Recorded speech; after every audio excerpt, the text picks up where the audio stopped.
Hello दोस्तों, सभी भाई को नमस्कार, राम राम। कैसे हो?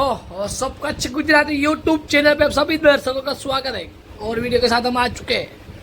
तो इस घोड़ी की बात करें तो इस घोड़ी का नाम है मुन्नी। इसका ओनर की बात करें तो रोहित भाई आहिर, सवार भी रोहित भाई आहिर फ्रॉम छाड़वाड़ा कच्छ। और ब्लड लाइन की बात करें घोड़ी की तो इस घोड़ी का फादर का नाम है काड़ा महाराजवाड़ी लाइन सामाख्यारी कच्छ। तो फील्ड की बात करें तो बहुत कच्छ बहुत ही काफ़ी खूबसूरत फील्ड है दोस्तों, आप देख सकते हो। अभी घोड़ी को इधर से स्टार्ट करेंगे रोहित भाई। बहुत ही काफ़ी खूबसूरत घोड़ी चलती है दोस्तों।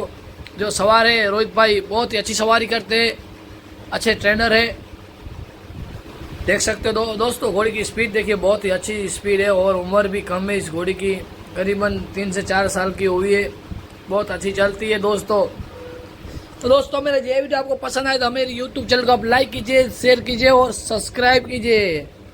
और हमारी यूट्यूब चैनल पे बने रहना दोस्तों। फेसबुक अकाउंट भी हमें है सिंधी हॉर्स, तो उस पर भी आप फॉलो कीजिए, शेयर कीजिए। तो चलो मिलते हैं अगले वीडियो में दोस्तों, धन्यवाद।